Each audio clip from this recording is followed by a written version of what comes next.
ভাই নাম কি? আমার ভাগ্নি আর আমার ছেলে এখনো বাসের ভিতর ভাই, রাজবাড়ি থেকে উঠছে ঢাকার উদ্দেশ্যে।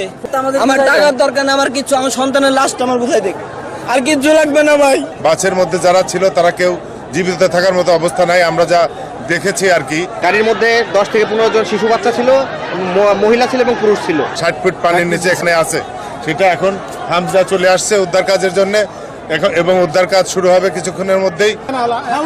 ওখান থেকে মিথ্যা বয়ান দিচ্ছে, তারা লাশ উঠাইতেছে, এখনো কোনো কার্যক্রম শুরু করে নাই। আমার ভাগ্নি আর আমার ছেলে এখনো বাসের ভিতর ভাই, রাজবাড়ি থেকে উঠছে ঢাকার উদ্দেশ্যে।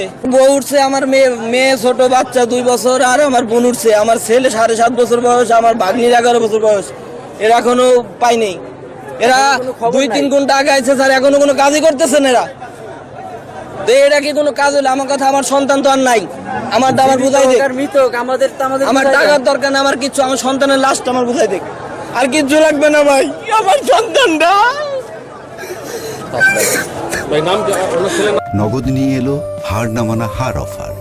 সর্বনিম্ন 10,000 টাকা রেমিটেন্স নগদে পাঠালে থাকছে স্বর্ণের হার জেতার সুযোগ। আমার নাম শরীফ ভাই। এখানে দেখছেন যে স্বজনরা এখানে এসছেন, তারা কান্নায় ভেঙে পড়ছেন। তারা চাচ্ছেন যে দ্রুত সময়ের মধ্যেই উদ্ধার অভিযান যেন শুরু করা যায়। তারা সেটি কিন্তু তারা চাচ্ছেন যে দ্রুত সময়ের মধ্যেই উদ্ধার অভিযান শুরু হয়, সেটির ব্যাপারে তারা বলছেন। এখানে আমি দেখতে পাচ্ছি যে বিভিন্ন জেলা প্রশাসনের কর্মকর্তারা এখানে এসছেন।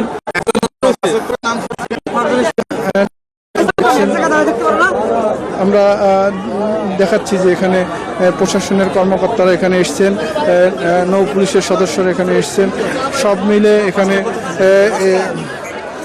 একটি পদ্মাপাড়ে বেশ উত্তেজনাকর পরিস্থিতি তৈরি হয়েছে। বিশেষ করে সাধারণ মানুষ সহ স্বজনেরা দ্রুত সময়ের মধ্যেই উদ্ধার অভিযান পরিচালনার জন্য বলছেন, এবং এখানে বেশ কয়েকটি অ্যাম্বুলেন্স কিন্তু এখানে রাখা হয়েছে। তারা বলছেন যে এই অ্যাম্বুলেন্স প্রস্তুত রাখা হয়েছে। এখানে স্বজনরা এখানে এসছেন, স্বজনদের কান্নায় কিন্তু পদ্মার যে তীর, সেটি কিন্তু স্বজনদের কান্নায় কিন্তু এই এলাকা ভারী হয়ে উঠেছে। পাংশা কুষ্টিয়া থেকে ছেড়ে আসে একটি সৌহার্দ্য পরিবহন 40 জনের উপরে যাত্রী নিয়ে গাড়িটি ব্রেক ফেল হলে মানে একবার পন্টন দিয়ে উপরে একবার নিচে পড়ে যায়। গাড়ির মধ্যে 10 থেকে 15 জন শিশু বাচ্চা ছিল, মহিলা ছিল এবং পুরুষ ছিল। আসলে ঢাল নামার সময় গাড়িটি বন্ধ ছিল, বন্ধ থাকার পর যখন ফেরি আসছে অপর পকেটে, তখন এই ফেরিতে ওঠার সময় এই দুর্ঘটনাটি ঘটে। আপনি শুনছিলেন এখানে একজন এই উপজেলায় যিনি ঘাট এলাকায় একজন সংবাদকর্মী, তার কথা আমি শুনছিলাম। এখানে কিন্তু সাধারণ মানুষের মধ্যে যে উত্তেজনা, সেটি কিন্তু বিরাজ করছে। বিশেষ করে এই স্বজনেরা যারা এই পদ্মাপাড়ে এসছেন, তারা কিন্তু ক্ষোভ প্রকাশ করছেন যে এখন পর্যন্ত কেন এই উদ্ধার অভিযান শুরু করতে পারেনি। সৌহার্দ্য পরিবহন গাড়িটা কুষ্টিয়া থেকে খুব সম্ভব সে রেখে এসে এই গলন্দ দৌলতদিয়া 3 নম্বর ফেরিঘাটে ওঠার সময় এইটা গাড়িটা এখানে নিয়ন্ত্রণ হারিয়ে সরাসরি পানিতে পড়ে গেছে, এবং এখানকার যারা উদ্ধারকারী কর্তৃপক্ষ তারা ওইটা তার স্থান যেখানে এটা ধরেছে এবং 60 ফুট পানির নিচে এখানে আছে, সেটা এখন হামজা চলে আসছে উদ্ধার কাজের জন্য এবং উদ্ধার কাজ শুরু হবে কিছুক্ষণের মধ্যেই। এবং আমরা ধারণা করতেছি যে বাসের মধ্যে যারা ছিল তারা কেউ জীবিত থাকার মতো অবস্থা নাই, আমরা যা দেখেছি আর কি। মানে বাসের ভিডিও যেটা, যখন বাসটা পানিতে পড়ে যায়, এটা রাজবাড়ী জেলা পুলিশ এবং পুলিশ সুপার, জেলা প্রশাসন এবং আমাদের মন্ত্রী মহোদয়, উনি ক্যাবিনেট মিটিংয়ে ছিলেন। ওই অবস্থায় তাকে জানানো হয় এবং তিনি ক্যাবিনেট মিটিং থেকে উঠে প্রধানমন্ত্রীর সাথে কথা বলে তিনি অলরেডি রওনা দিয়েছেন।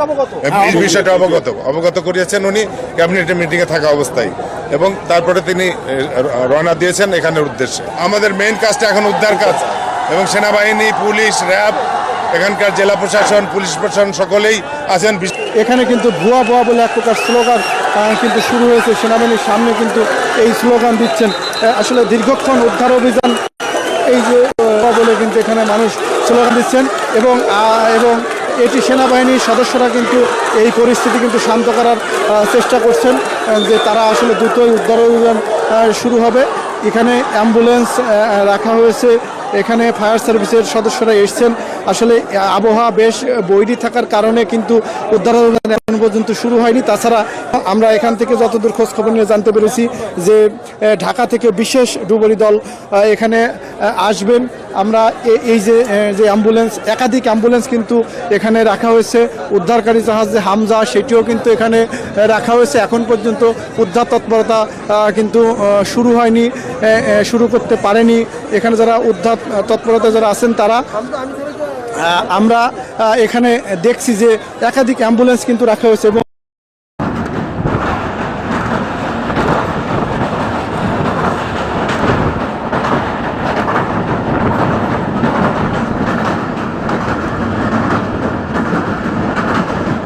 নাই পানি, আর তুমি এমন দিকে ডাকলে আমার সে দেশে শুকনা।